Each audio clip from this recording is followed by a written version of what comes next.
We're the same. Hello and welcome to the final E3 2021 show. That's it. We have finished. We're done. We did everything that we said we're going to do. Bandai Namco decided to show House of Ashes, so that's why we didn't do a reaction to that. I actually have not even played any of the three of those. Well, the other two games, so I would have nothing to really point out about that. I think Jens, you might have. I played the first of the trilogy. It was not great.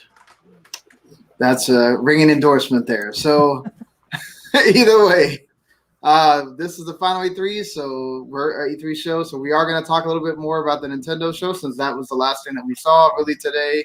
I don't know if any of you guys watched the awards. Microsoft and Forza Horizon 5 were the big winners there.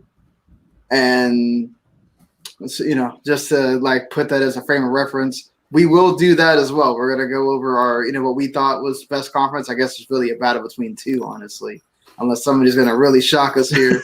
And then Gearbox and Capcom. Yeah, if we want to do the worst loser, bottom tier, we can do that too. So here with us, the panel of W2Mers here: Randy Isbell, Mark Hello. Morrison, and Jens Dietrich. Yeah.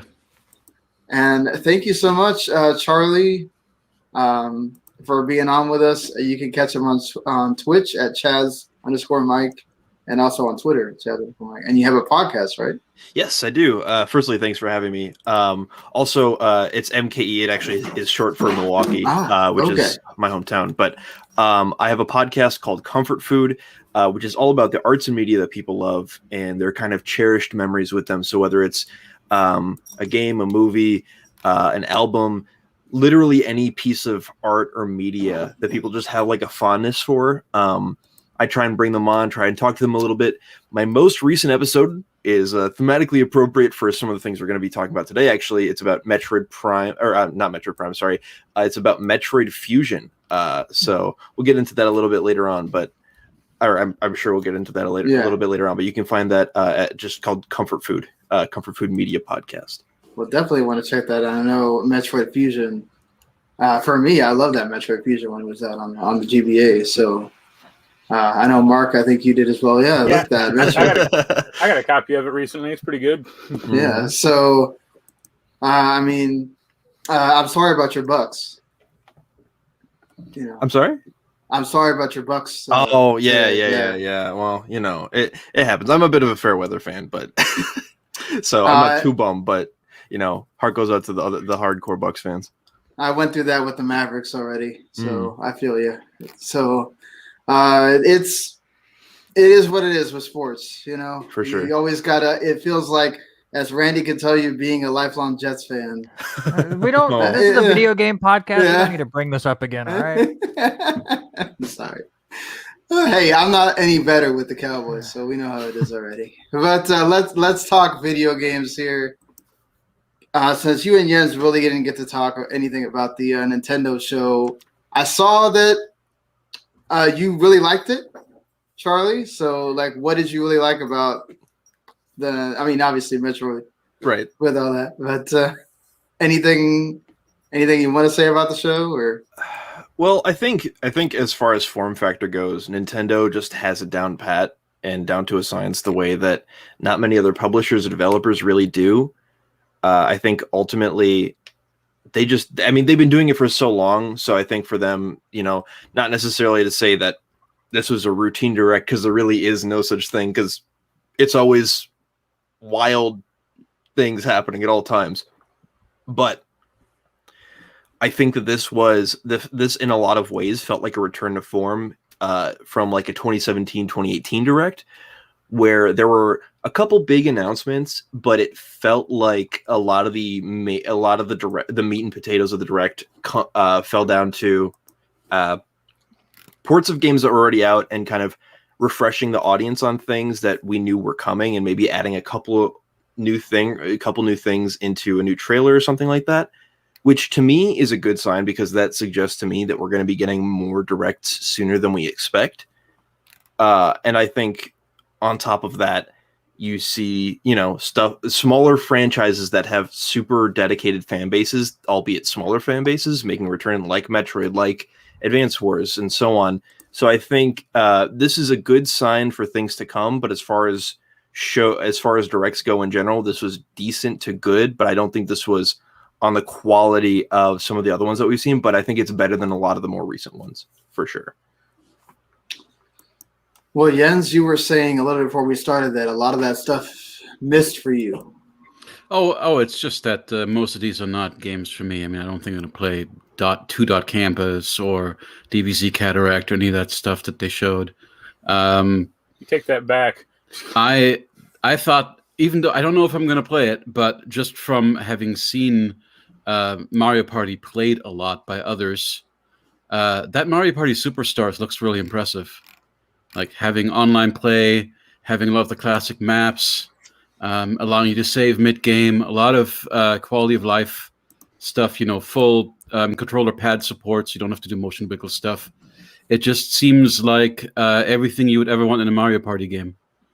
So, for fans of that, I think that should be really exciting. Obviously, my main thing is Shin Megami Tensei 5. But that trailer just gave me exactly what I expected. It's cool to see some of the new designs or how they've redesigned some of the monsters or personas, I guess, demons. And it's interesting seeing the new interface, looking kind of like Tokyo Mirage Sessions. And apparently causing quite a bit of controversy from people who don't like it currently. But you know how Twitter is. So that's really the main. I mean, other than that, WarioWare. I don't really play WarioWare. It look cool though. If for as far as WarioWare games go, I'm a big Worms fan on PC back in the day, but that Worms Rumble, nope. Turning that into an action game rather than a tactical, like a goofy tactical shooter, turn-based tactical shooter. That's what I always liked about it. So that to me seems like a miss. But maybe I'm just not the right audience. I don't know who's nostalgic for Worms anymore. I know one guy who loves it forever, and that's about it.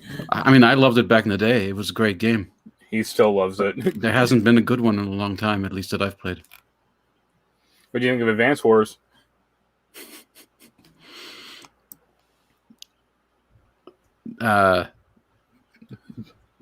Totally different perspective? Okay. Well, I mean, it's a remake. I mean... What did you? Advance. The Advance Wars remake. Gosh, I don't even know. I thought you were trying to compare it to Worms still. No. No. Oh, good. No. It looks like Advance Wars. It seems cool, I guess. I've never played those games, so I don't really have the nostalgia for them.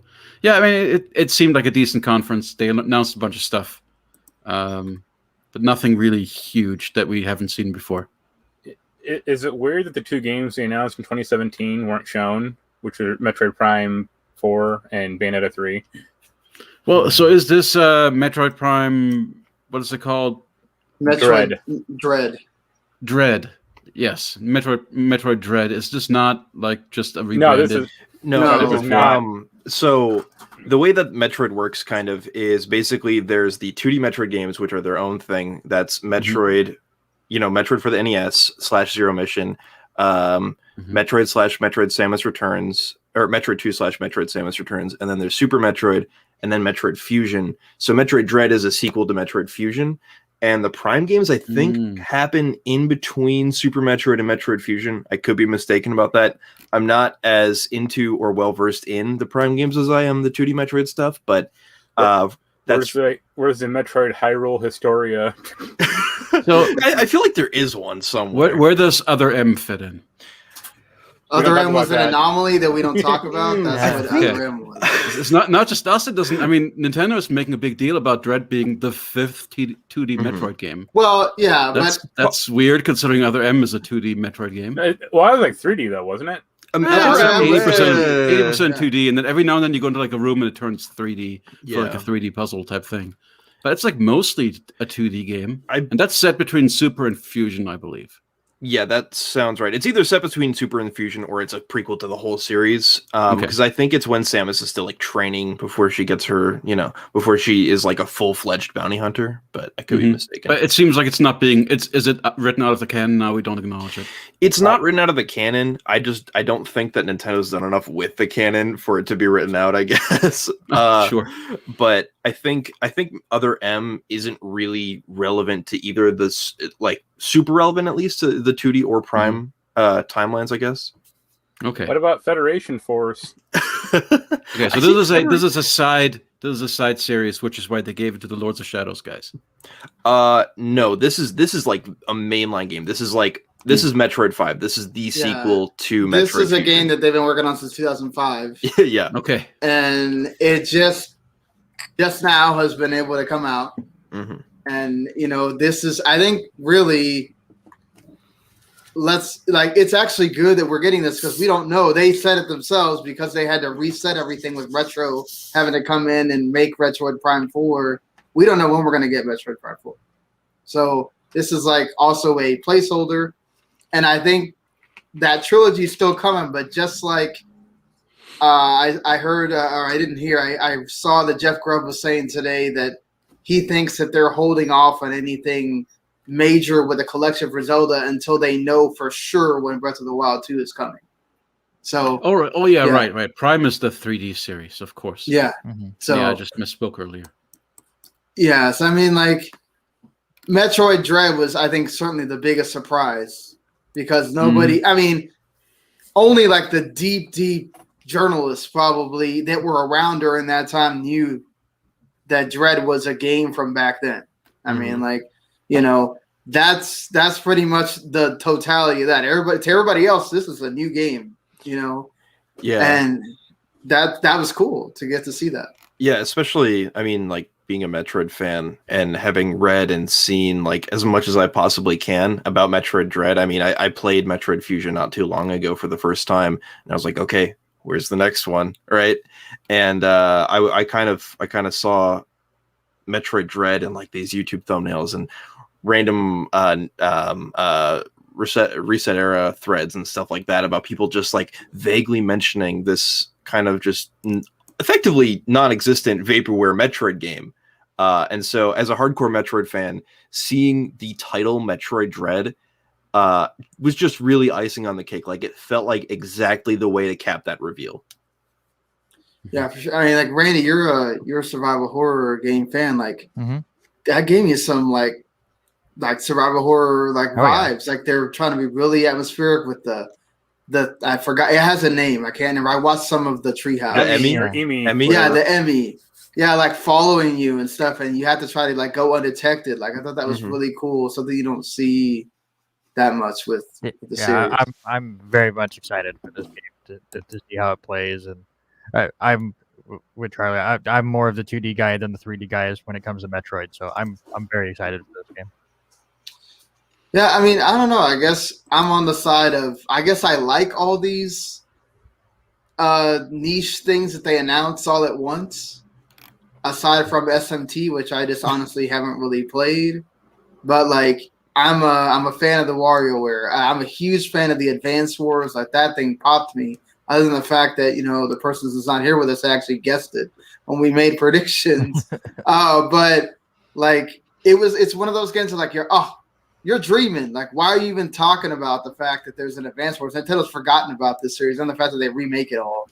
And I don't understand the people that are like upset about the art. Like it looks better. Like what are you complaining about? Yeah, I was going to actually ask you about that. I was really curious once you said that you were really excited about Advance Wars because I know I've seen a lot of people on Twitter really upset about the art style. I mean, it has a soft look to it, but it looks fine. It looks more like Fire Emblem, I guess. Yeah, I mean, if you wanted, I could see if they had made the maps like 3D or something, and they had changed that as well as the when they do the cutscenes. I could see people complaining about that, but they were really faithful to when you have the guys out on the field battling and moving them around. So I don't really know what people are wanting. I mean, it should look better if you're going to put it on the Switch. I mean, you want it to look like a GBA game, like some people just like to. I mean, I just can't with the internet. Sometimes you just want to complain about anything, especially that Twitter. exists. That's what Twitter's there for. But no, listen, I really like the strategy of the Nintendo. I really think that without saying it, Nintendo has come out basically and went, listen, COVID's kicked our ass. And now Metroid Prime, which we were working on, that who knows when that comes out. Breath of the Wild, hopefully it's 2022. We just have a little bit to show you because we're not working on that. I truly believe, I mean, obviously we get all these ports. That we always get ports on the Switch, whether it's a year later or 6 months later. They always get these games a bit later than the other two systems. And we're used to that with Nintendo Directs. But I think we saw so many older Nintendo ports just as placeholders for this holiday season because they have nothing, because they can't get together and get done. And I think working on these ports is a lot easier to do from home. So that's what they're doing just to kind of save themselves some time. And as Sean said, there is a report going out there that they saved a couple of the Zelda ones for possibly next year, just in case this continues to last a little longer than any of us want it to. So I think it's very smart. And I will say, as a word of advice, if anybody out there that's a fan of Advance Wars or WarriorWare or Mario Party or any of these games where we're getting these older ports, if you want, and we've always been saying, these series are dead, Nintendo's forgotten about them. You guys have to buy these games. I'm speaking from experience. Crash was dead. They came out with a Crash trilogy. It sold very well, and we got a new Crash game. If you want the racing game. Yeah, if you want the series to come back, you buy this collection and show Nintendo, yes, this series can still sell. We still enjoy it, and there's a lot of love here. Please make a new one. So this is their test. They're making these partially because they're easy to make compared to what like Breath of the Wild and Metroid Prime 4 is going to be. They're easier to convert, and it's a test. Okay, which one of these series is going to be able to come back and make us money? Yeah, because they could have. Yeah, go ahead. I was going to say, unlike with Crash, hopefully Nintendo doesn't kill the studio like Activision did.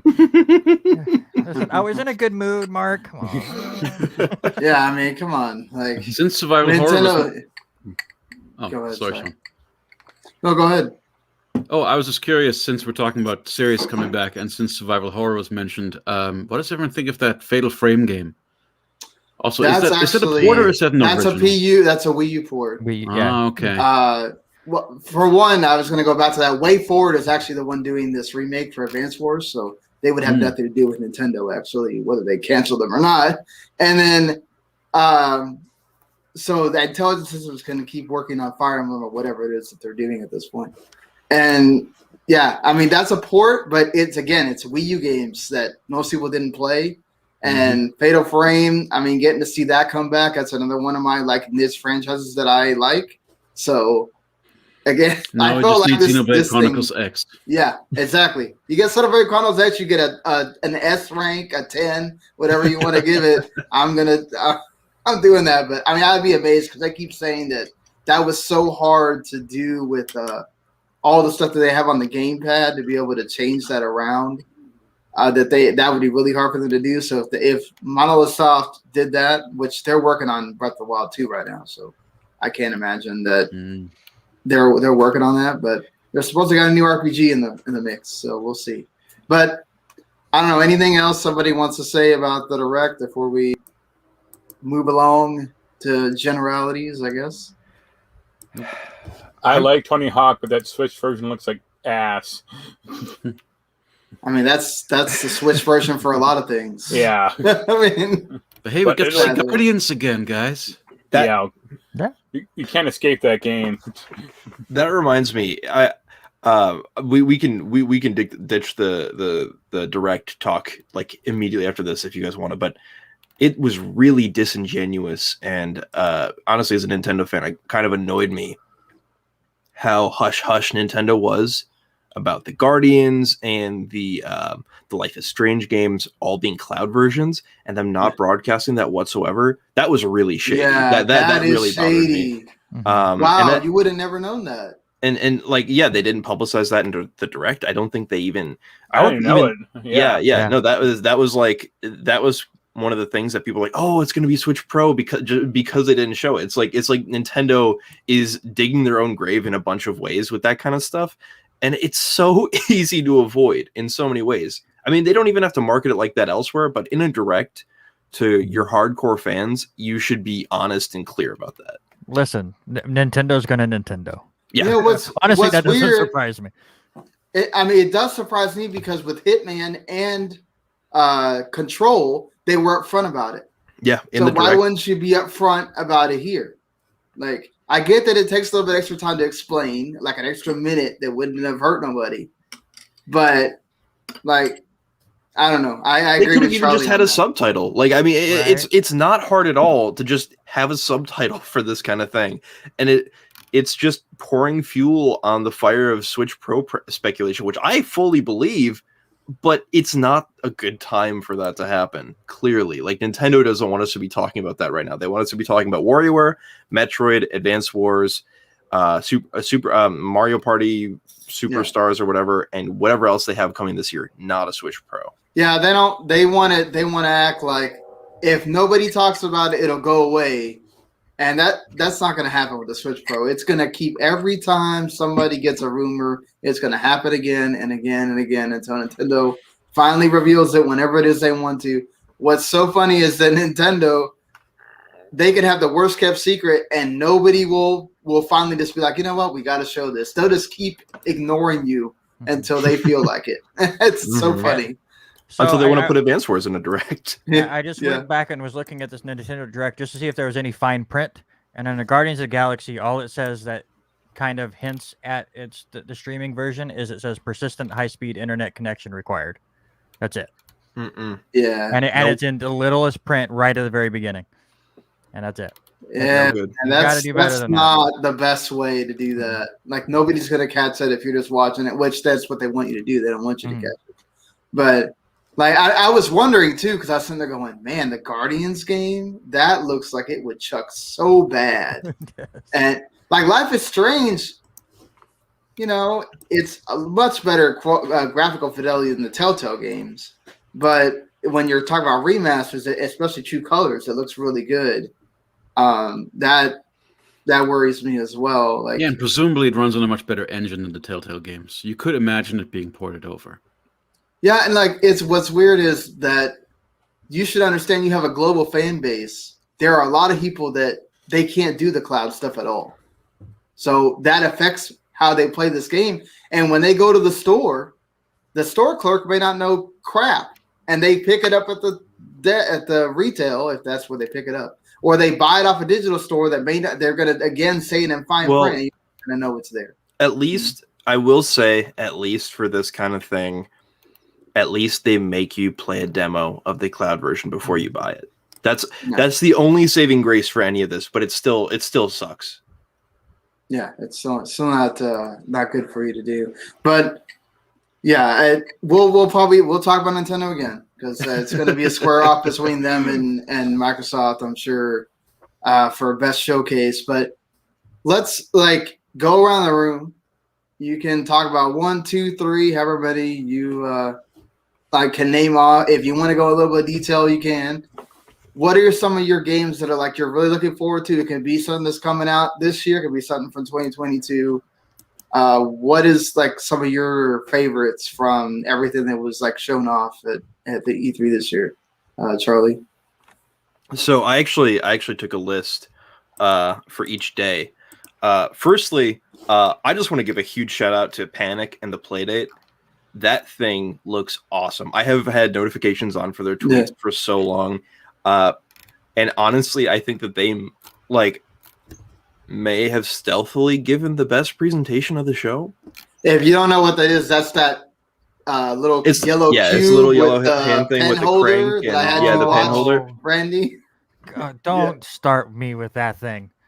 Not a fan? Any system that comes with a pen holder loses me instantly. Oh, okay. To be fair, the pen holder is a peripheral. Yeah. But other than that, Battlefield 2042 actually really impressed me. Metal Slug Tactics, that might have been the biggest surprise of the show for me. and I really like that. If we're including the Netflix Geeked Week that happened, kind of in between E3 and other big reveals that were happening, the new Castlevania show has me very excited. Mario and Rabbids looks awesome. Halo Guardians Replaced, which was the kind of like pixel-ish, voxel-ish, 2D beat-em-up looking game with really pretty lighting and stuff like that. I didn't have anything for June 14th. There was nothing there. I don't think anybody did. Thank you, Capcom. And then June 15th, of course, I've said it 8 times during this podcast already, and we've only been recording for like 20 minutes. Metroid Dread. I mean, I got to stop talking before I keep going. So keep going. All right, Mark. Any favorites to send out for you? As far as like Xbox, I'd say Forza Horizon. I mean, it's a known quantity, but I'm still interested in Psychonauts 2. I would actually say for June 14th, Axiom Verge 2. Like a physical copy of that. I totally missed that. I'm sorry. Yeah, Castlevania. What? You also missed the great Ace Attorney Chronicles. All The the one 37 Capcom minutes game that they we got to showed. watch. Hey, you got to give the king his due, Randy. And obviously the game me and Yins are going to play together, Plumbers Don't Wear Ties. Yes, physical edition, day one purchase. Yeah, I mean, I would say like it's sad, and not on them, but it's sad that Limited Run had a better, presentation than Capcom, Ubisoft. I was already Gearbox. talking to Randy about how you should sub in for him the week that we do Plumbers Don't Wear Ties because he doesn't want to play it. Yeah, I'll have to go right ahead. No, but great Ace Attorney Chronicles. It looks fantastic. I mean, of course, it's a 2015 game, so not the most exciting thing, but I liked seeing those 7 minutes of it just because it gave me an opportunity to see what the localization is like, and that's something I was interested in. Yeah. So not a complete failure from Capcom there for me. Just 20% of the 5 games they showed, only one being good. That's still a failing grade.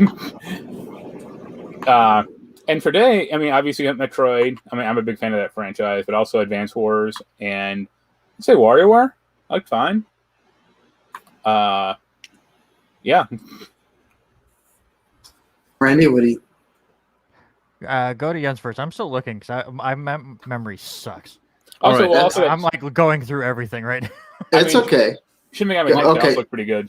Yep, of course, Shin Megami. But I don't know that it here's the looked thing. good, but all right. Well, Well, I mean, it what looks was like bad? a It looks Looks like a like PS3 game, but sure. yeah, like an early PS3 game. But that's fine.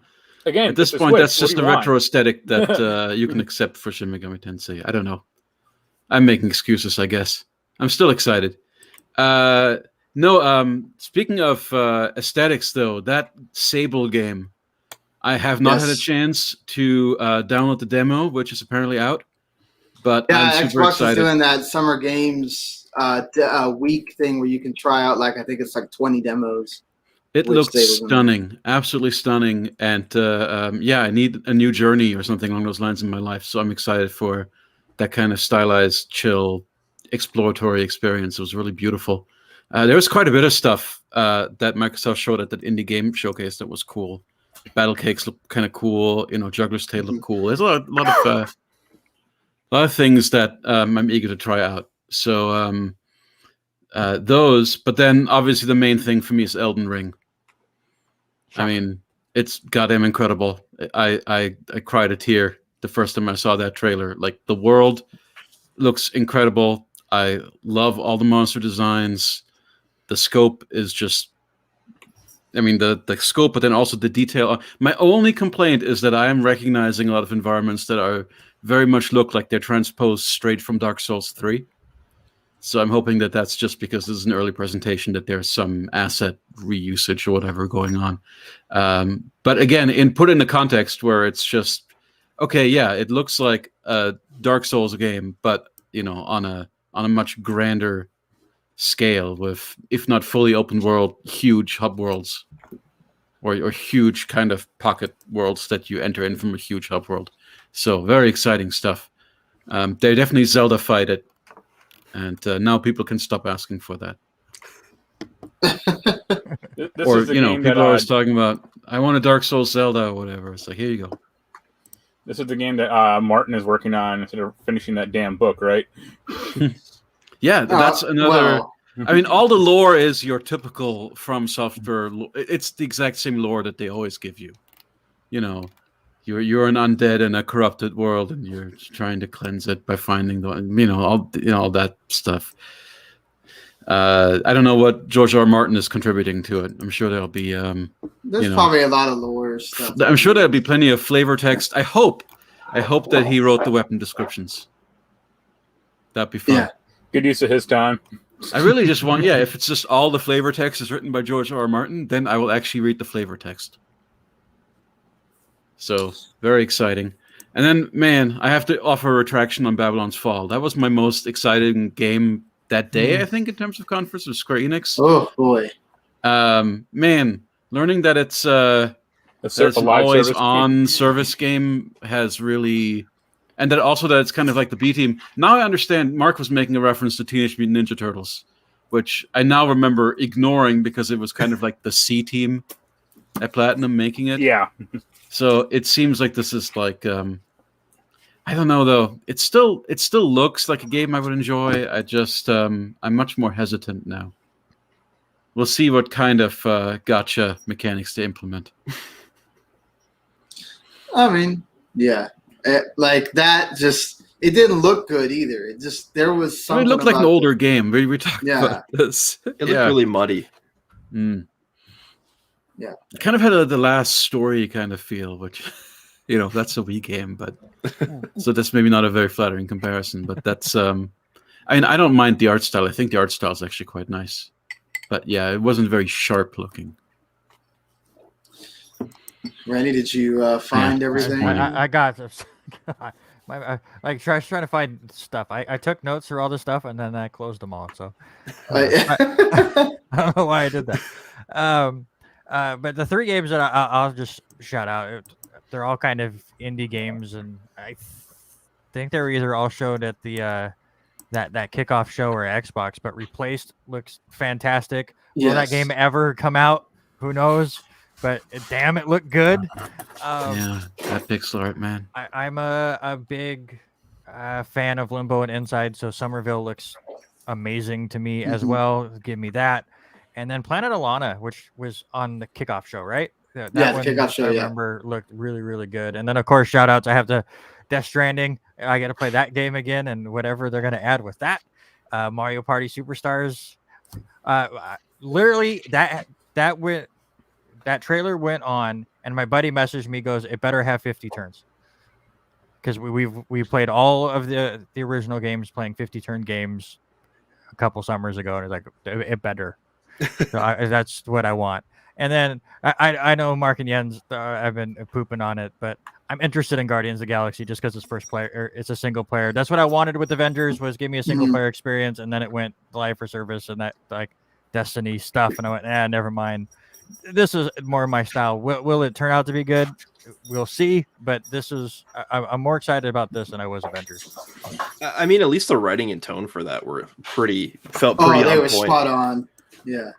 And I think also, I don't have a ton of familiarity with Tomb Raider or Deus Ex, but from my understanding, it seems like Guardians of the Galaxy is supposedly incorporating some Deus Ex stuff, which I don't know those games very well. The choices that he was making or whatever. Right, but I like hearing what I've heard from people talking about that game and comparing it to Deus Ex, and those people liking Deus Ex.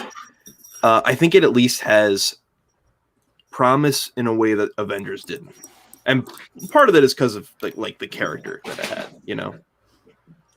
Yeah, I think also it's just Eidos worked with Crystal Dynamics on Avengers, and they watched firsthand what happened to that game. Mm-hmm. So I think having a clear direction and knowing that you want to make a single player game, and then I know people want the co-op game, and everybody's doing a co-op game now, and they could have easily done that. But I like the fact that they stuck with where you're going to be Star-Lord. You can still do the Mass Effect thing and control all of them or whatever by issuing commands. Mm-hmm. We'll have to see how the combat goes, but I think that what matters here is that they nailed everything else. The writing, it's funny. The characters, they have the comic book look. Yes, Star-Lord's hair is weird, but I think at overall, I'm interested. Guardians is my Guardians is one of my favorite things since the movies came out. Mm-hmm. So like the fact that they have a game and it's not a Telltale thing, it's a game you can actually play. Like I just like that. So my trepidation also, I mean, aside from all that they've shown, is you mentioned the developer. It's Eidos Montreal. They've only made one good game, and that was like the Deus Ex. That was like when they brought Deus Ex back. Mm-hmm. I mean, they made Deus Ex the other one, and that was not great.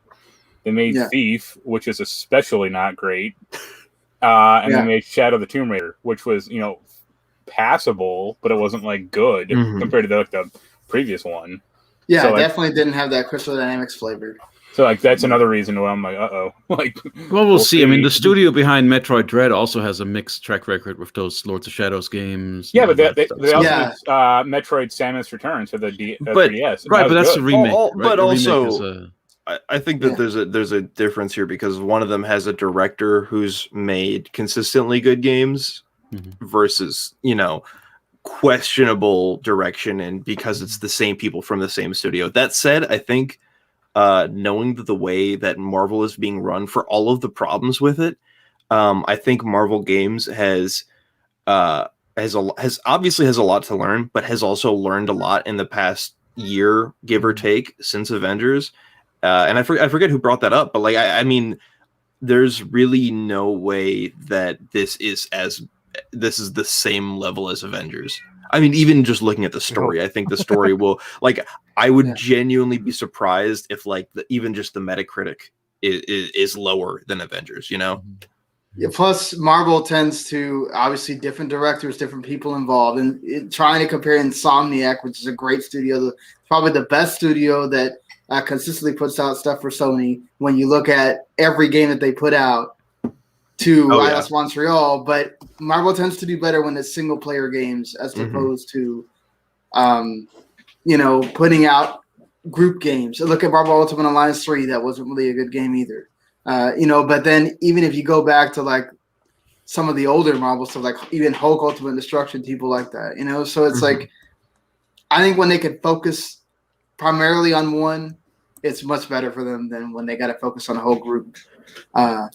I'm surprised Take-Two didn't take the time to announce like the Marvel XCOM thing in this, just to be able to piggyback off the Guardians thing. But they're too busy wasting time.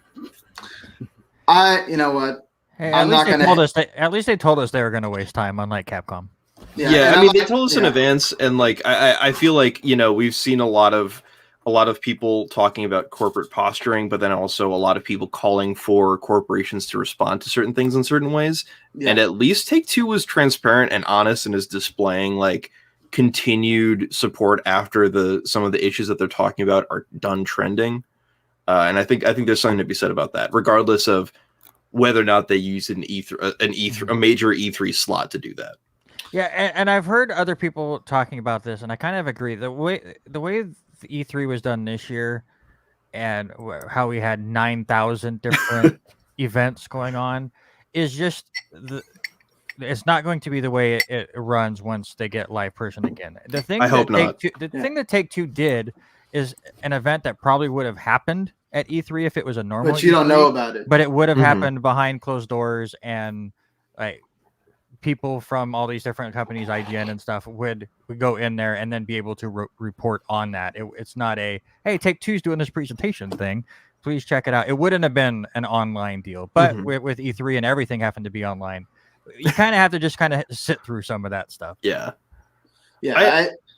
And you don't have to sit through it, right? Well, you can just decide to not watch it. Like, that's the thing too. People are complaining. It's like, you don't have to watch that. You can just watch something else in the hour or whatever that they're doing. I mean, credit to IGN and GameSpot and all these people that had it on like a TV channel the entire time. But like, you don't have to watch all that stuff. Like, so I found myself, there was stuff that I really wanted to watch that I wouldn't have if they didn't have it playing like a channel. But there's stuff that I was just like, okay, I'm going to flip over to something else. Somebody's doing it, it's YouTube. Somebody's doing a reaction to something you do care about at this point. So, whatever. Like, oh man, I lost my point that I was going to make. But since I lost that point. I got a point, just real quick. So I gave E3 a pass for all of that because, again, some of these things would have happened behind closed doors. Yeah. But if this ever happens like this again, E3, can we get a legit schedule before 3 days before, and that schedule continues to change? How many? I mean, I was looking at schedules. I think it was Games Radar. They had this beautiful, like, broken down everything. Here's what you should expect from each of these conferences, and then the next day it would be completely pointless because obviously when they wrote it out, Warner Brothers just said it was a Warner Brothers thing, and then a day before they're like, we're only showing Back for Blood. I'm glad they said that before, but that should have been on the original press release of, okay, Warner Brothers is going to have this, Capcom's going to have this. Yeah, Bandai Namco and Warner Brothers both did that, where at the last minute they said, oh, we're going to focus on one game. They could have said that before getting everybody hyped, and then, oh, whoops, like, it's fine. Like, Back for Blood is on Game Pass now, so you can go test that all you want to. And I'm sure House of Ashes will, like all the other ones have, they will wind up on something where, and they're only like $30 anyway, so it's not like you kind of know if you liked any of the other two, you're gonna know if you're gonna like this or not. So I don't know. It just scheduling wise, especially for small groups like us or the Outer Haven or anyone else, it's impossible to set this stuff up. I can't imagine how it was for Kind of Funny or IGN, where they're trying to cover everything and then they have no idea what they're even covering. Well, see, IGN has the thing directly into the E3 feed, so all they had to do is just keep it streaming the whole day. But you're right. Anybody that's doing like an actual master schedule, it was absolutely difficult. And the fact that they had multiple, like E3 had their schedule, then other people had theirs, then people decided to not list certain things because they weren't important to them. And so it was very difficult to figure out on that end. Well, I think part of the thing that I feel like is the biggest problem with this E3 so far. I mean, obviously it is that smaller stuff showed up in showcases that did not need to be a showcase, like the Capcom. This could have been a tweet thing. Like I feel that to my core, but also I think, honestly, this is a result. As excited as I am for the implications for me as a consumer for the Xbox Bethesda acquisition, I think if Bethesda had their own showcase and Xbox did more third-party stuff, some of these third parties would not have felt the pressure to do a 40-minute presentation with maybe one reveal. You know what I mean? Yeah.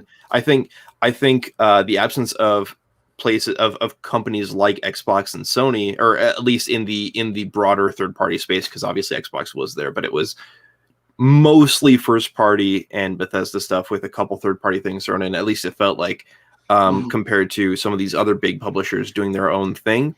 I think if Sony was there, I think if Xbox was there in ways that they have, EA too. I think if if these publishers were there in ways that they have been in years past, I think this problem wouldn't have been there. And obviously years past have all been in person. Years past have all been quote unquote normal, or, you know, I feel like it's weird calling that stuff normal now because things have changed so much in the past year and a half. But I genuinely think that if Xbox next year focuses on more third party stuff, we'll see less developers want to do their own thing, even if they have the same amount of stuff or more to show. I still feel like there was a little bit of the ESA asking also, because they wanted to make it feel like it was every day had somebody that has some kind of thing. Like Sunday you had Ubisoft. Monday you had Xbox and Square Enix. Now, could they have told Square Enix Sunday? Could they have told Square Enix to move over to Monday? I don't know how that's set up or whatever. But like, I think they wanted to make sure they had a big name publisher for each one of the days, and Capcom just didn't want to show anything, didn't have time, or they were asked at the last minute, or just said, okay, well, you're telling us to do it, so this is what we got, and here, But like, I think Randy has said it many times. I've said it when I've been on other things. Like, it shows who knows what they're doing, who's done this before, and who hasn't. Right? For sure. Xbox, Ubisoft, Nintendo, Devolver all nailed it because they know what they're doing. Devolver. Yeah. Like we have another one in the running for best in show. Exactly. Devolver always gets shafted, but they're great every time. Mm-hmm. So like, and they actually had some good games to show too. Like, so before we I guess get on to our favorite, so let me just really quick. We got to talk about this. I didn't talk about I'm going to go in the same like list like you did. Metal Slug Tactics, I agree with you, was my favorite game of Summer Game Fest. I love the indies on these things. Like I thought the indies rocked it with Guerrilla, with Wholesome, with Day of the Devs. Day of the Devs was amazing. Oh my God. Future Games had a low in there, but they had some good games too. Like even like some of the smaller ones, like Freedom Games, I thought had some good games in there too. The E3 Indie Showcase was like 15 minutes, had some good games in there. Like, man, the indies really, really rocked it, I think, this year. Like Loot River, I'm still thinking about Loot River right now. Like every time I see that game, it looks freaking great. Wholesome, Battle Cake. There's like so many. I made like a big old list for Wholesome, but Battle Cakes like speaks to me because it's a JRPG about being freaking Cupcake. So and I can go play that in a demo right now. But there's a lot of those things like the Falling Aces game that looked like an HD 2D remake of Doom. That looks pretty cool. I mean, like Xbox, obviously, that Halo multiplayer looked great when they did the things separate from the show. I was like, man, I haven't played Halo multiplayer in a while, but damn, I want to go play that now. Like that looked so much fun. And just like, I thought Xbox, I said it when they rocked it. Psychonauts 2 is my favorite game from there, but they had a lot to show, and that's important for them with all the stuff that they've gone through. And I'm going to agree with Randy. Guardians is my thing for Square because both Jens and I have played that Stranger of Paradise, and boy. So Randy, I would like to hear your opinion first, since you were quizzing me on why I didn't like it. So what do you think on that Final Fantasy Origins thing? Oh, sorry, not Randy. Sean, on Final Fantasy Origins. He seems very clunky. Like maybe it's just a great sword or whatever. It's just. I mean, obviously you feel the weight, right? But like I don't know. It's just. That wasn't the best way to show that combat. Like when you have Final Fantasy VII Remake that just came out in the same week, and that sword, you feel the weight of Cloud's sword, but it feels fast, right? It feels like you're moving with it, and you can make quick movements and dodge or whatever. Everything this guy does in that demo feels slow. So and then that's yeah.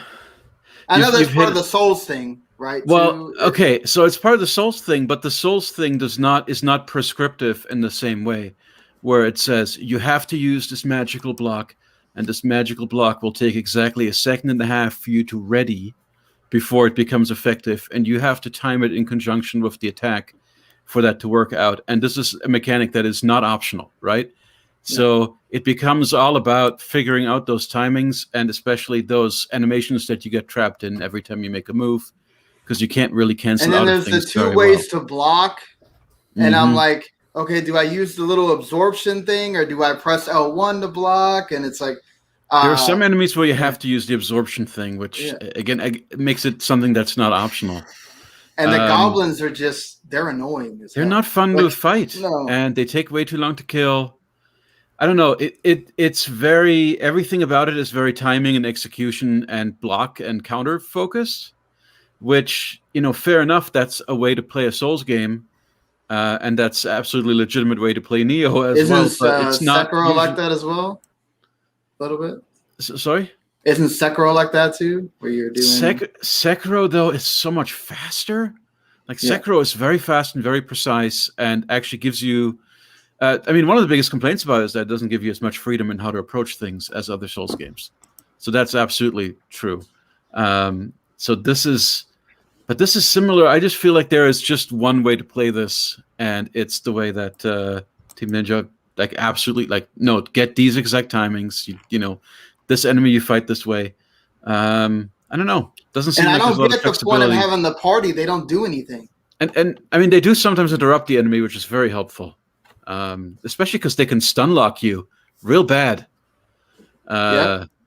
But man, I did not enjoy it, and it doesn't. Obviously, this is just a demo, so this is unfair, I guess. Considering how well those Neo games run on the PS5, like this game runs like garbage by comparison. At least this demo, I mean. Yeah. At least it boots now.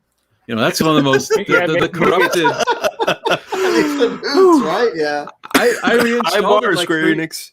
Man, I was having universal power supply, I mean, uninterruptible power supply issues at the time. So the first time that I tried to boot that game and it just gave me the file is corrupted error, I just thought, oh, okay, it's because the PlayStation 5 lost power while I was installing it. And I reinstalled it again and tried again. And I, like 3 times I reinstalled this damn thing. And it took them 2 days to figure it out. Like, man, it's still, I don't like the character. I don't like the character design. Yeah, I don't. I like the job system and the spear grid and the way you can add moves to the character. And somebody on Twitter said that the protagonist looks exactly like an aged up version from the guy from Scalebound. Yeah, that or the model. I thought I was getting the bouncer vibes the entire time looking at that entire group of people. Like I was like, what is this?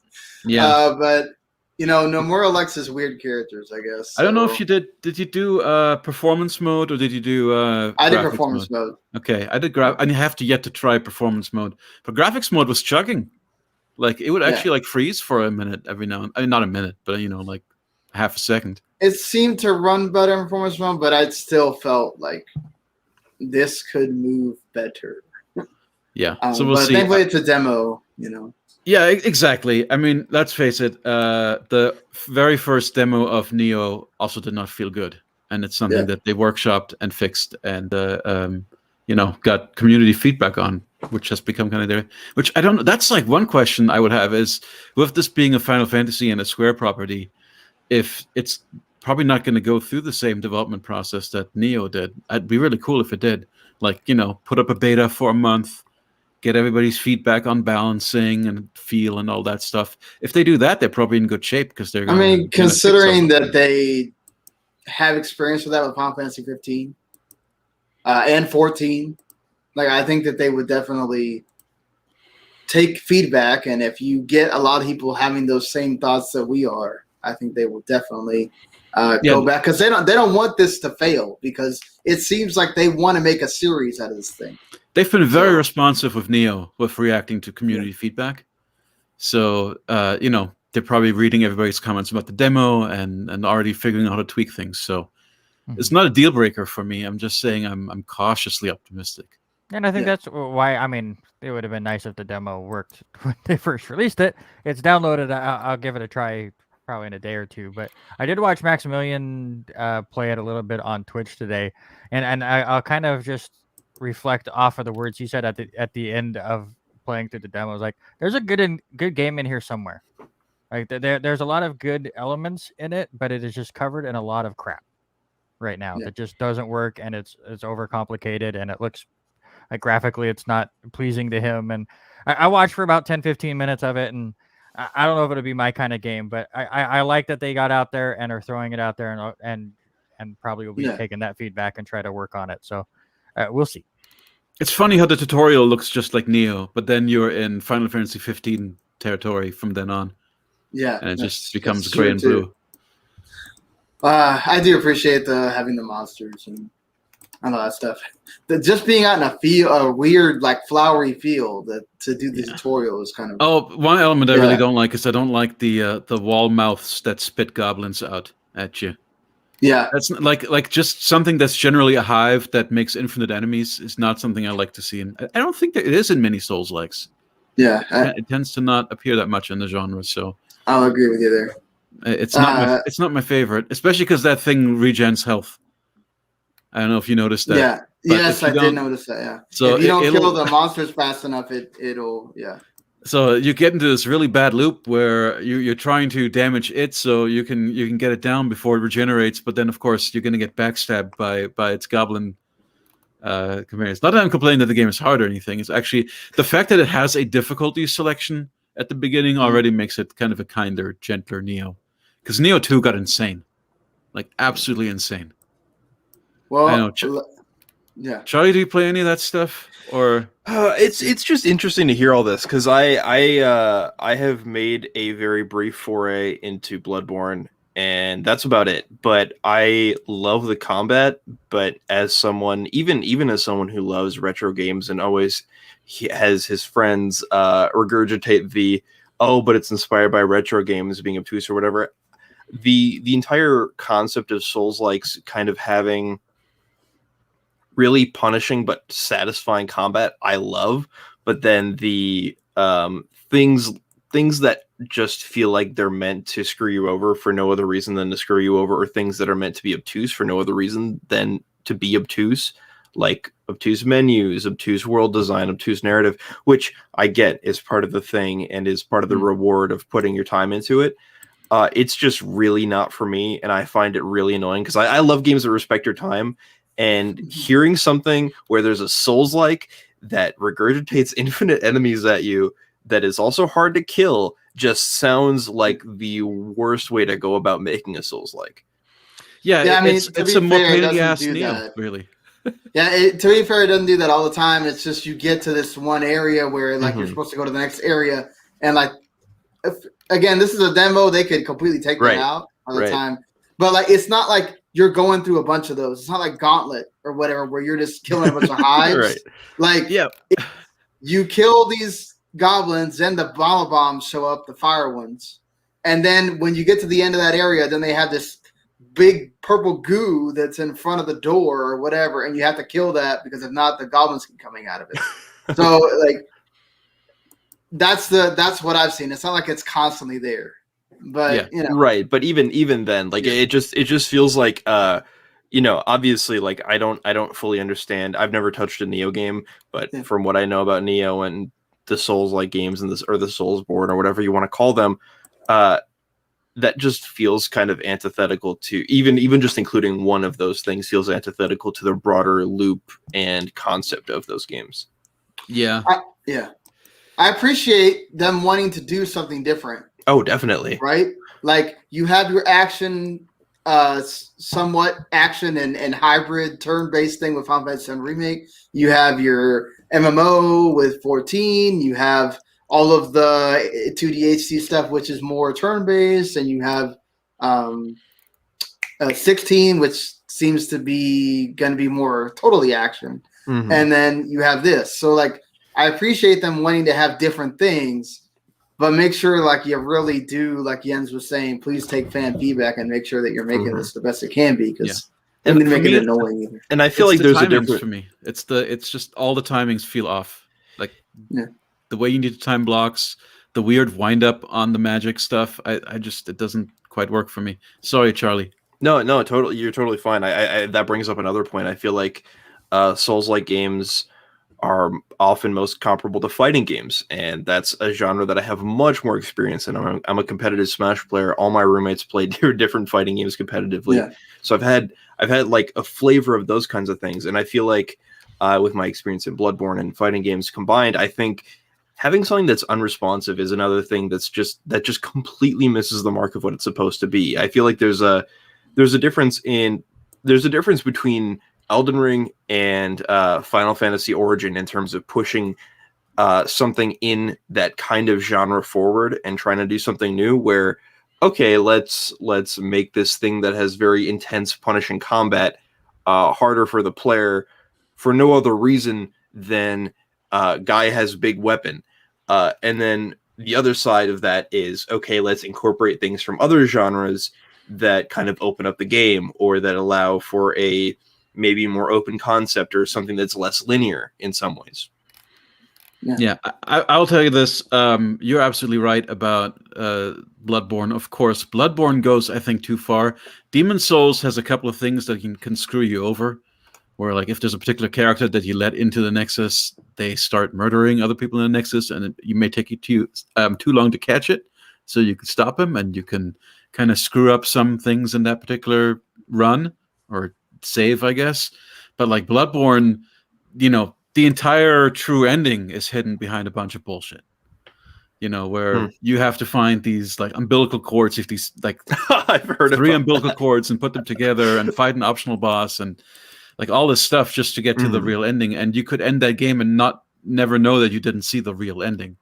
So it's one of those things that has just taught me, I take no shame in the fact that I just look that stuff up before I do anything of importance in the Souls game. Like, should I accept what this character is offering me, or should I kill this guy, or should I go this way? I will consult the community. And I just take the guesswork out of it entirely as far as what is my goal here. I feel it's funny you lambast me for looking up spoilers, and that's the same thing. No, it's not. Well, I mean, I feel like there's a place where the two connect, but I don't think it's in Bloodborne.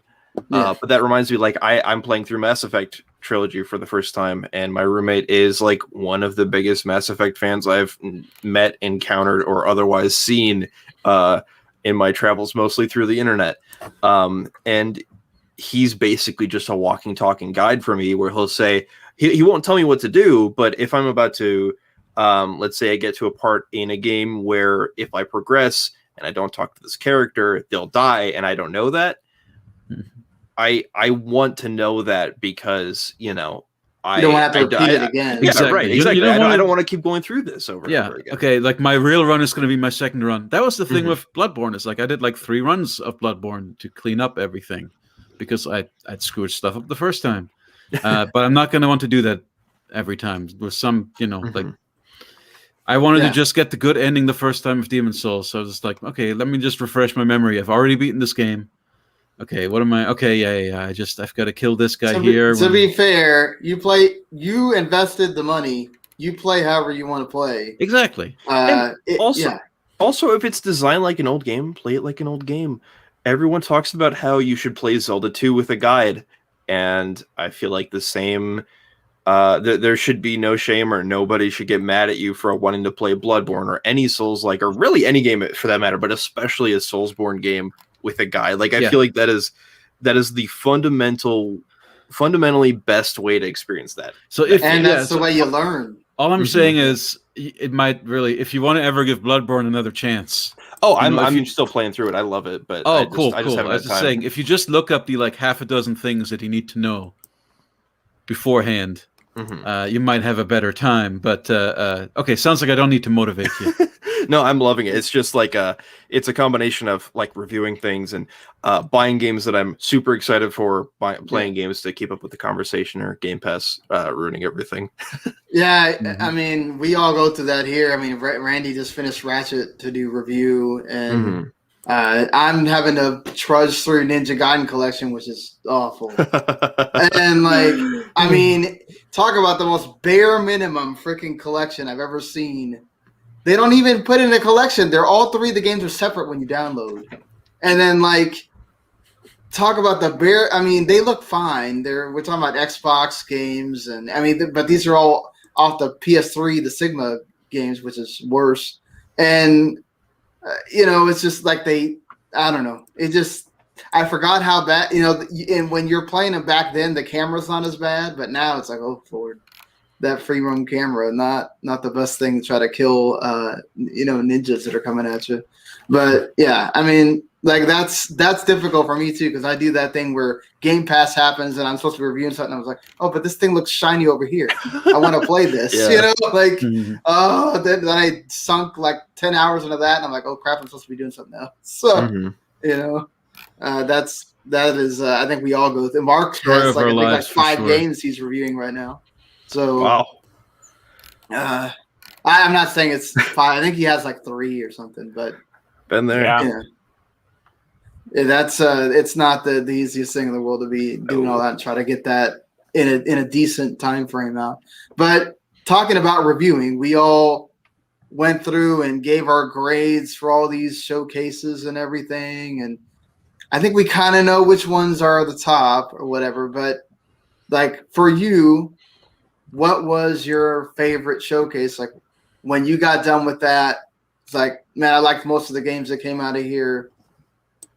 I'm looking forward to all this stuff. Like Randy, what is? To me, it's Microsoft. They came in with a message. We're showing 30 games, 27 are on Game Pass. Our message to the gamers is get Game Pass. It's worth the money, and now we're showing you what's coming out for the next few months.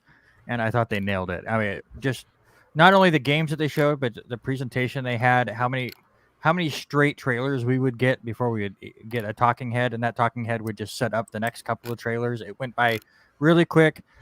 Again, it was a 90-minute presentation, and it felt like the fastest one we saw. Mark? Gearbox. No, I'm kidding. I was going to say. Yeah, because it's Koch Media, right? Yeah. Oh, God. I'd probably say Nintendo. Like, Microsoft is probably a pretty close second, obviously, but I just like Nintendo stuff more, and it seemed more surprising or original than a lot of Microsoft stuff. Fair enough. Charlie? Yeah. Oh man, this is tough. I think with you can't pick one of the ones we said now. So oh god, I'm kidding. All right, if that's the case, I'm choosing Playdate. But I think based on everything that I've seen and heard, and having gone back and watched these presentations and watched reactions on reactions at these presentations, personally in my heart, it's got to be Nintendo. But I think overall, Nintendo and Xbox were on the same tier in a lot of ways. I think they both came out swinging in different ways. They both did things for the fans in different ways. I think, Xbox's solid narrative of Game Pass keeps growing and growing and growing, making it not just the best deal in gaming, but I forget, as someone like Kinda Funny has started calling it the best deal in entertainment, and I've started drinking that Kool-Aid. But I also think, Nintendo did something that they so rarely do, in that they catered to these niche hardcore fan bases in just incredibly effective ways. I mean, the reveal of Metroid Dread as a title card alone, I don't know, in recent memory at least, if there's ever been an E3 moment that's catered so hard to fans of a specific franchise than that. Like that, because nobody except for journalists and hardcore fans knew about Metroid Dread, right? And bringing that back, I think, and obviously there's some confirmation bias there, being a hardcore fan, but I think that just can't be ignored. That said, all of the stuff Microsoft showed off looked really awesome, and it might not have helped that I watched the press conference with other people on a couch next to me, that kind of maybe missed some stuff or maybe distracted me a little bit. Whereas Nintendo, I was dialed completely in. But also, shout out to Square Enix for giving me the biggest laugh of the presentation of E3 with the Final Fantasy mobile ports. I was very disappointed, I was really disappointed and pissed, but I don't know if I've ever laughed harder, including during Devolver during E3. God, I thought we were gonna go the whole thing without talking about those mobile ports. Oh my God. Talk about the biggest setup, the biggest setup for the biggest letdown. It just and then the people that came out defending it too. I'm just like, well, that's where people play RPGs. Is mobile. Oh, shut the hell up with that crap, man. It's like, no, we don't want to do the extra work it takes to put it on the consoles where people actually play the damn games. Like, nah. It's fine, whatever. I mean, I feel like we can thank dominance of mobile gaming in Japanese and Chinese markets for that, but Switch is also mobile, and they were Nintendo games. Yeah, no, I agree with that. I have nothing to say about that. They know people want it on Switch. Absolutely. They're not stupid. They know. The problem is that they know that they also, if they make it for Switch, they have to make it for the other two consoles, and I think they don't want to go that far and have to do all that work. And I get it. They have other games they're making. Like, they just want to do something simple for like, hey, we're doing these remasters. And I think it's a bigger offensive. I mean, it's Square. You shouldn't not expect it, but I think it's a bigger offense. You have made the money you're going to make on these damn things. Put them all in a collection. Like 1 through 6, put them in a thing. You charge $60, $10 a game. Come on. I've been waiting for Final Fantasy VI to come to Switch for so long, and I've had my Super Nintendo Classic sitting there just mocking me because I've never played that game, and I've heard so much praise from so many people, so many dear friends, and so many people whose opinions I respect, especially about Final Fantasy VI, but all the Super Nintendo Square RPGs, and I have held off on all of them because I've been waiting for them to come to Switch. Yeah. I mean, with the way Nintendo is rolling out that Switch Online, I'm sorry, but you probably be waiting for. It's never happening. It's never happening like that. We'll be talking about whatever comes after the Switch, and it probably won't be on there. Mm-hmm. So, it's sad, but it is what it is. Like, for me, it's really close. Like Nintendo got really close for me, but. I think, of course, I'm the biggest Game Pass cheerleader on this entire thing, so that's also a thing for me. But like, we're pretty big fans, Randy and I. Yeah. I mean, Mark probably gets tired of me every time something shows up on Game Pass. I'm playing it, and he's like, "God, shut up already." But like, You're really making my point that you think games are disposable and I don't. I don't think games are disposable. I like the fact that there are games that games cost money, man. Games they're not cheap. And the developers still get money. Yeah, and hey, you know what? I don't know how many times I bought a game that I ended up liking on Game Pass later. There's so many games that are just one and done. Yeah. And Game Pass is ideal for that stuff. It's not just about one and done. There's just so many games that like I know I would wind up liking because I like a lot of indies. But it's like when you spend that $20 and then you don't finish it because I know how I am. I have to move on to the next game I'm reviewing or the next game we're talking about or whatever. It's like I don't feel bad because I can come back to that game. Or if I know it's going to leave, I can buy it and do whatever I want with it. But like it's great to be able to like all these games, and I think it's great for the multiplayer. Like Back 4 Blood, I wouldn't have touched it because I'm not paying $60 for that thing. Mm-hmm. But like the fact that all of us could get now, granted, obviously time and all that stuff, all of us could get on Back 4 Blood and play, and it's part of your subscription. That's great to me. Like I think that's great. But I think most of all, I got sold on the Halo multiplayer. It looks great. I like the fact that they improved the campaign. It looks like they made it much more simpler. I'm a huge Halo fan, so that's important to me. Like Redfall, if I could find people to play with, but that looked great too. The Arcane's working on that. And I mean, they just had a lot of games that I'm interested in. And it all worked together. Nintendo did too. I like the fact that we have two showcases that like were really good and we're arguing about which one's better or not. Like, because I was worried it was going to be on Xbox by default. Mm-hmm. So I'm glad Nintendo came in and made this a fight, an argument. So and it's not really it's a 4-1 yeah. argument as far as Microsoft versus Nintendo, I think. Oh wait, no, Nork, did you vote Nintendo? Yeah, I did Nintendo. Okay, you also Nintendo. Okay, so 3-2. Oh well, that's it wins by majority rule, but still cool that it was that close with those two. So like we talked a little bit about it, but and I asked this question to you guys before, so I'm sorry, but like, do you feel like this was successful at all in a way to have this digital E3? I feel like the only thing it succeeded in is that the indies got to shine, which they wouldn't if you're at a show floor and you're having to compete against every other thing that's out there. Because when you're on the show floor and now when you get other gamers, because we're not any different, like when you get, because we all got to wait in the same damn line. It doesn't matter. Like press has to wait in line. Gamers have to wait in the line. Other people got to wait in the line. Half of E3 on the show floor is waiting in a damn line to play something. That's why it's not that great to go. As far as you think it is cool to be there, it's really not that great. Especially if you're in media, then you go back and write about the thing for hours, and So, but like either way, do you feel like there is some ray of hope to take from any of this at all that we experienced for these 4 days, or is this just never want to see this again, and it's always going to be better in person? What do you think, Charlie? I said this at the beginning of the show, but I have kind of a layered answer to this. But I said at the beginning of the show that at least from a Nintendo standpoint, this is promising because it shows a commitment that we haven't seen in the past to more niche franchises and a willingness to put them kind of as headliners in your big show. So that's thing one. I think that represents hope.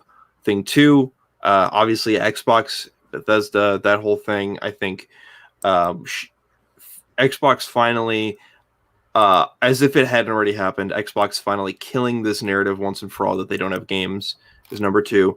Number three, the indie, like you said, the indies shining is so important for kind of just pushing new ideas and new thoughts into this space, into this art form, into this industry. Because I think in any other year, this wouldn't have been able to happen for the indies. Like you said, finding them in a corner of E3 and waiting half an hour in line to play them just doesn't give them the same spotlight as some of the other showcases that we've seen. But on top of that, because just like the last, since the pandemic started, we've seen indies kind of rise to prominence in a lot of ways, carrying this spotlight sometimes when the AAA stuff can't quite, play ball sometimes. So they had to carry it because of all the delays for these AAA right games. Exactly. So I think giving even if this is a victory lap more than anything, I think it shows hope that the core of the kind of indie community and indie development is so strong. I mean, we saw Hades come. I mean, Hades been on my radar since it showed off at the Game Awards, and I was like, where the hell is Hades? Because I don't play a lot of stuff on my PC. So I was like, where the hell is Hades for so long? And then when it showed up at the Nintendo Direct or Indie Showcase or wherever it was when it came out, I was like, oh my God, I've been waiting for this. No pun intended. But yeah, this kind of stuff I think is just so promising as someone who mostly plays indies. I mean, you look at my Switch, you look at my Xbox, it's almost entirely indies installed on there. And so I think that's the third thing. And then the fourth thing, E3 has competition in Jeff Keighley. I think Jeff's showcase was a sleeper hit, not as good as Nintendo or Xbox, but I think it was still really solid as far as presentations from this show goes. And hopefully that lights a fire under the ESA's ass to be and do better. Yeah, I mean, the fact that they got Bandai Namco's biggest game. Like, I mean, Bandai Namco decided not to do it because they actually did the smart thing. Mm-hmm. Why would you do a showcase and you're going to re-show all the same games again? Right? I mean, if you don't have anything else from Elden Ring to show, then there's really no point. They probably did the best thing they could, which was, we're going to show you a bunch of gameplay of the one game we didn't give somebody. So, like, they got Tales of Arise and Elden Ring in that show. And then other people got, Scarlet Nexus and, some other stuff. Like, that's actually huge for Jeff Keighley to be able to be the one before E3 even starts. Oh, hey, over here, pay attention to me. To the point where the ESA told him, oh, you can't co-stream any of our stuff because, we have a problem with you. But, whatever. It's competition. It's actually good for the ESA anyway. But, Mark, anything that you take away from this E3 and, like, what you think will happen when we come to 2022? I mean, I still kind of miss the big crowds. Like, that really would have helped a lot of some of these, events or conferences. So, can you imagine Xbox with a crowd? Oh, my God. Yeah. That would have been nuts. Yeah. So, or having like an actual host. I mean, for good or for bad, but would have been nice. I mean, I don't know that I miss Ubisofts with Aisha Tyler taking too long and doing Just Dance for 10 minutes. And bring Jay Moore back. I don't know about that. But, yeah, a bunch of pandas running to the LA Convention Center. Jens, anything for you, that you feel out of? I know you didn't watch these like live all the time like we were doing. No, but like you're better off for it. Yeah, I mean you're better off for it because the ones that I got to watch where I got to fast forward through stuff or fast forward through ads or whatever was nice. But anything for you as far as like how you feel after you're done with this E3?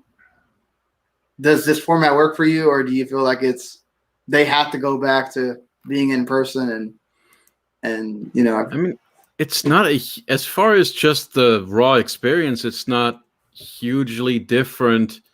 It's in the sense that I'm always watching what I'm really missing is just Sony's conference. The fact that Sony didn't do a conference is basically what drags this whole thing down for me. And the format, I don't mind the smaller settings. I don't mind not having an audience. I don't really need these things. I just need good information and good reveals. And it just seems like we were short on those this year. But that's not my complaints with this have nothing to do with the presentation. The presentation is whatever to me. It's just more, what did they show? And, Microsoft showed the most interesting stuff of everybody for me. But nothing, there was nothing that really blew my mind in the entire time of this whole week, other than Elden Ring. Elden Ring is the only thing that really made an impact on me. Everything else is like, well, yeah, Microsoft Flight Simulator does look really beautiful. I'm going to play that, obviously. It's Game Pass. Oh, Psychonauts 2. Cool. I really love Psychonauts 1. Don't know if they can recreate the magic, but, it's on Game Pass, so of course. So, Microsoft just wins by default, just by virtue of having access to all that stuff. But, yeah, there was nothing that really, and, there's nothing new that came out of nowhere and blew my mind. It has not happened. Like, everything was a known quantity in some form or another. Yeah, I think there was only very few, like Nintendo was able to pull that for. Yeah, if you're huge on Metro, which you could tell, I've played Other M and I did not finish it, and that's the only one I've played. As far as I wasn't just meaning like if you're a fan of Metro, and I was like, I felt like Nintendo genuinely pulled out stuff that we didn't know was getting made at all. And then Microsoft had Redfall, Ubisoft had the Mario Rabbids, but it's very few. Like, you're right, it's very few. The number. I mean, Redfall looks awesome, but again, it's a great looking. Yeah, it's a spectacular looking pixel art game, but it's not something that is. I don't know. Hey guys, what about that Intellivision conference? Oh my god. I mean, it's not a AAA game, I guess. A AAA, it's not Rockstar's Agent suddenly come back to us, Yeah. That's the sort of thing. Or even, like, where's the new Frogware Sherlock Holmes game? Or just give me something surprising that. That'll be a E3 conference for sure. That got shown off at, was it Gorilla or one of the other ones? I know I saw it. Fair enough. Yeah. I'm just saying something that you wouldn't necessarily expect. So, Randy, you should have loved that Game & Watch. You're wearing the Zelda shirt. Yeah, that was cool. I'm going to get it. Because I like knickknacks, that kind of stuff. As far as me with E3, I thought we all kind of figured it was going to be a down year as far as surprises and stuff, because everything has got pushed back. But what I hated was the presentation and the scheduling snafus and how disorganized everything was. And you've already brought it up that I've said it. It seems like every time we did a live stream, but you can tell who's done this before and who didn't. And that we need to go back to that. There is a formula to an E3 press conference that people need to stick to, and that's what Microsoft and Nintendo now are doing. Nintendo's been doing it the last few years as far as E3 goes, and that is your main presentation is just game after game after game after game, just quick hits. I think the longest we spent on anything was 2-3 minutes maybe on one particular game. And then if you want a deeper dive, we have a treehouse thing in 3 hours, or that's 3 hours long. Microsoft now, 90-minute presentation. They showed a lot of games. Again, nothing got more than 2, 3, 4 minutes. And now they're going to have a bigger deep dive on games that are coming out in the farther future. And multiplayer was done separate. Yeah, and multiplayer. Yeah. So we're not breaking things down. We don't. Again, Sean and I like Guardians of the Galaxy more than Mark and Jens did, but we didn't need 20 minutes of that in the press conference. Especially with so much repeated footage. Yeah, and the other thing we don't need with E3 anymore is because so many of these companies are doing state of plays and directs and the Ubisoft stuff. Everyone is doing that stuff. Capcom was doing a bunch of stuff leading up to Resident Evil 8. All of these companies are now doing that kind of thing. So they just need to set it up where it opens on Saturday or whatever, and you can have an indie showcase or whatever you want to call that, the E3 indie showcase. Because I'm with Charlie and Shauna both said it. The indies were fantastically shown with all these different presentations. Give them an hour-long block, 90-minute block of just game after game, and give them their due. Sunday you have Xbox. Somehow talk Sony to come back. Have them Monday. Have Nintendo Tuesday. That's it. We don't need any of these other stuff because Ubisoft is now doing all of their mini stuff. And then what you can do the rest of the week while you're having E3 on the floor is when all of these different companies, if Capcom have something to show, which of course they didn't have this year, and they want to do a 30-minute deep dive on stuff. If you want to have Warner Brothers do their deep dive on Back 4 Blood, you can put those in and out. But as far as E3 presentations, we only need 4. And you can, as long as you give each of them an hour to 90 minutes and they just go bang, bang, bang. It needs to be a highlight show of what is coming out in the next year with maybe a surprise or two of, hey, we're also working on this, which you will see in 3 or 4 years or never in some cases. But Sony had gotten really good at this before they backed out of E3 of just, it's just trailer after trailer after trailer after trailer. Nintendo does that. Now Microsoft has been fantastic with it. Those are the press conference I want. It's just you mix in the big announcements and then throw in some like minor stuff. Here comes the support here where people can calm down. I'm with Mark with at least Microsoft, and if Sony would ever come back, I would love live crowds for that, just because you can hear the reaction of the crowd during the trailer and it kind of gets you hyped. I mean, Charlie was talking about, Metroid. When have we gotten something like that? Obviously, these are bigger names, but I still remember the E3 where they brought Crash back, and you get the crowd reaction to that.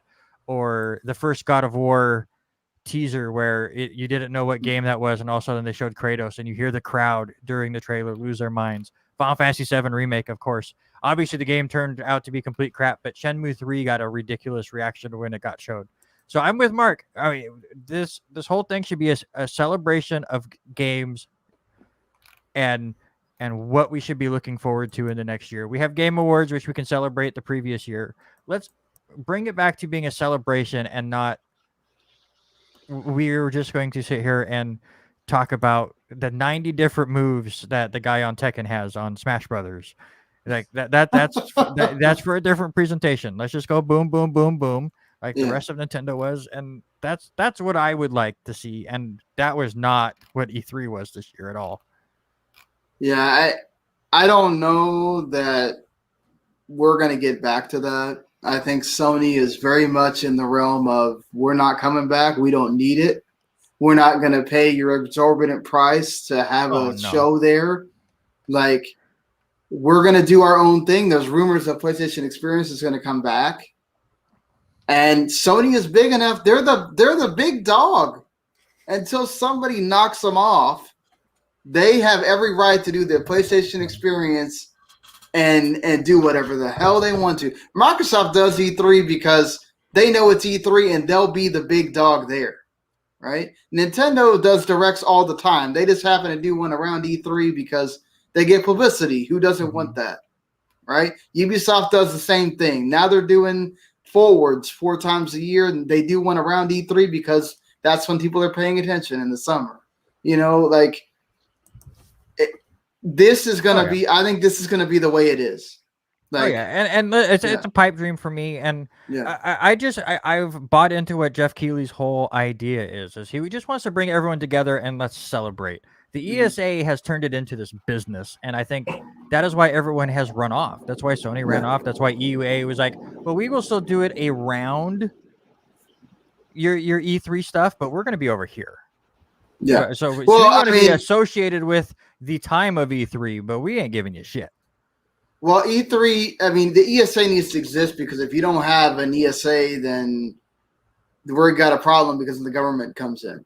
So, the ESA still needs to exist, but they got to do better about figuring something. I mean, they did good by adding gamers and giving them a way to get in, right? I think that helps because Gamescom is better because they have gamers there and they get to try out stuff and they get to be excited about stuff. I mean, the price that you got to pay is exorbitant, but whatever, it's California. You got to pay ridiculous prices to do anything in California. It's just how it is.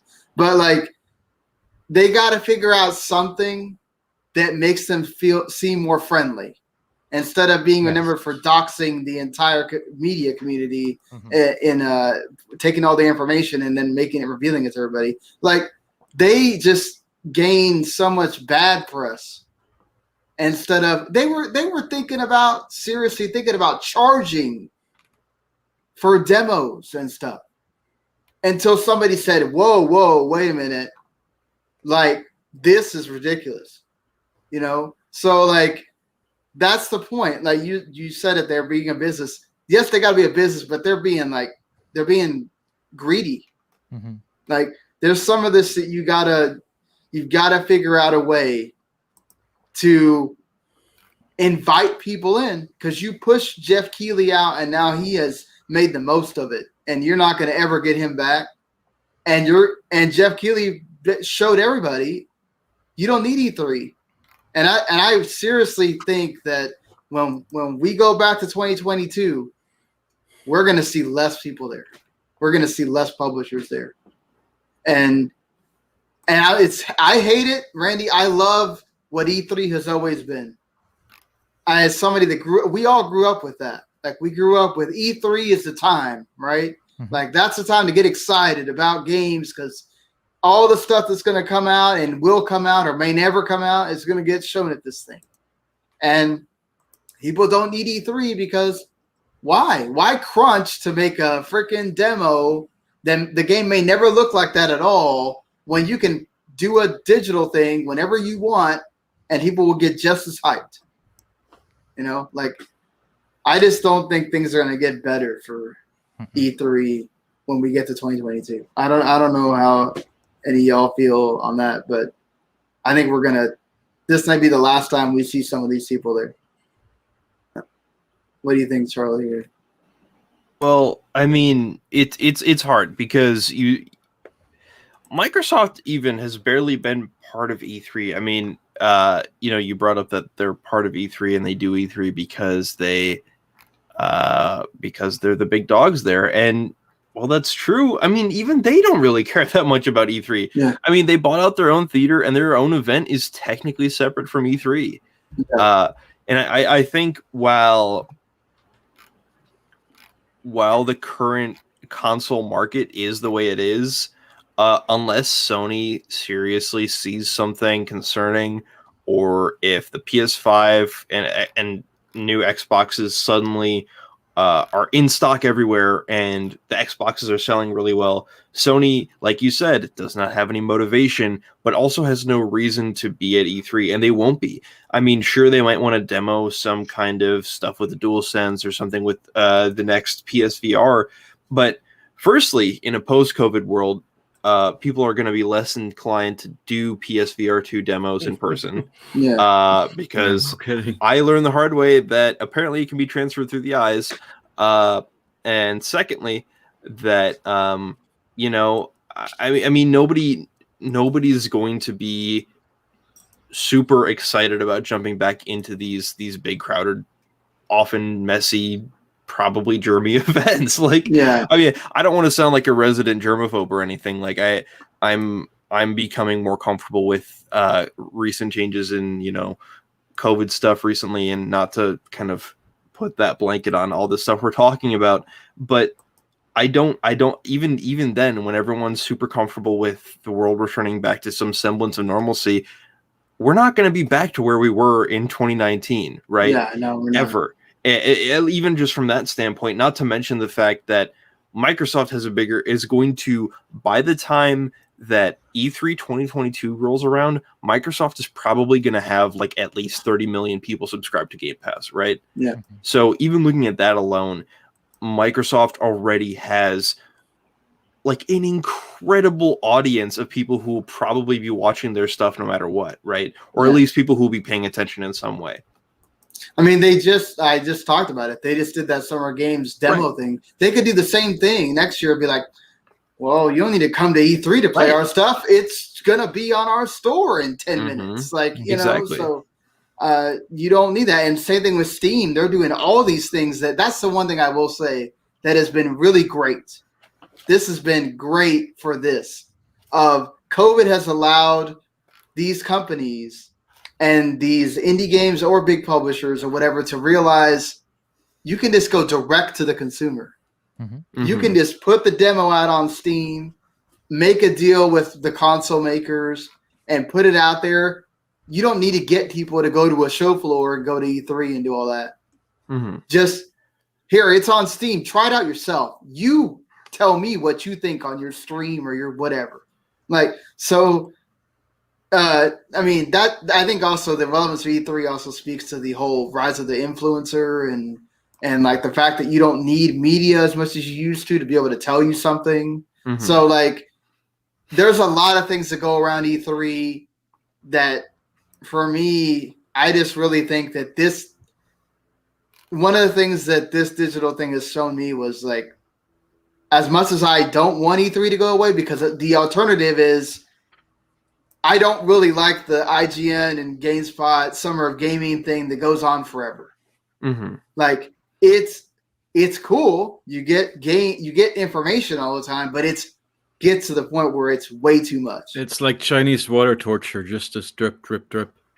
Yeah. Well, I also think that I there's a certain amount of bias that I have in this situation. I mean, I remember being as young as like 10 years old and watching E3, reading about like Wii U rumors on like random forums and stuff, and being a broke college student from the Midwest, I haven't had a chance like since I've become an adult. I mean, there's only been one or two E3s that have happened since I've been an adult, and even outside of being able to afford making it to LA, which is an entirely different beast.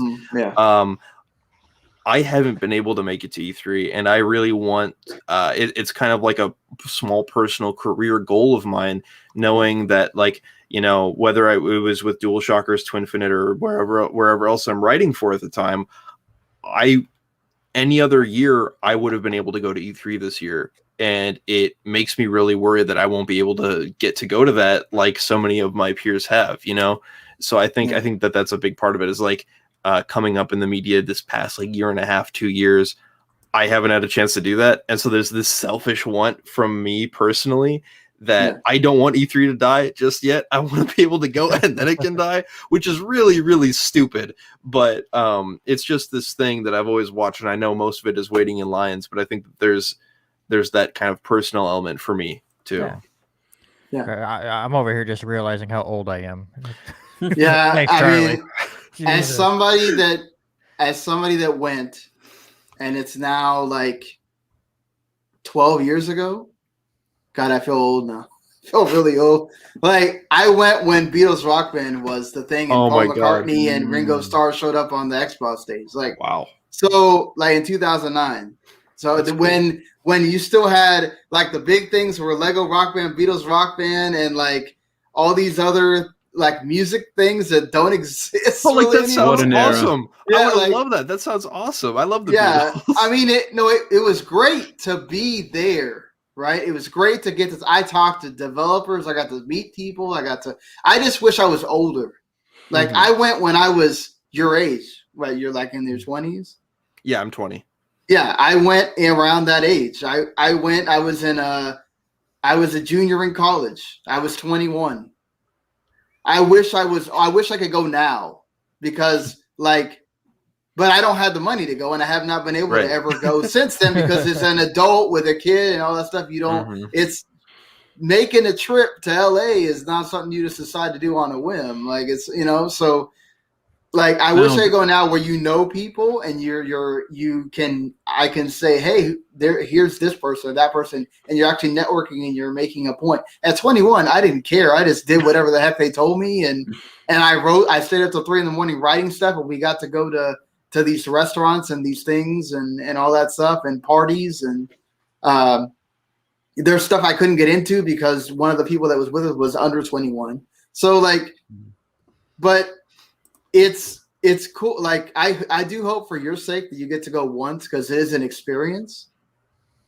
But it's probably an experience, to be honest, that you don't necessarily maybe want to do after that one time because it is super laborious. Mm-hmm. And like I think that's the thing, like you're saying, is because of all this, you're gonna see media send less people to E3 because you don't need that many people there to cover all this stuff because you can do a lot of this stuff now through a Zoom or through a whatever and all that, you know.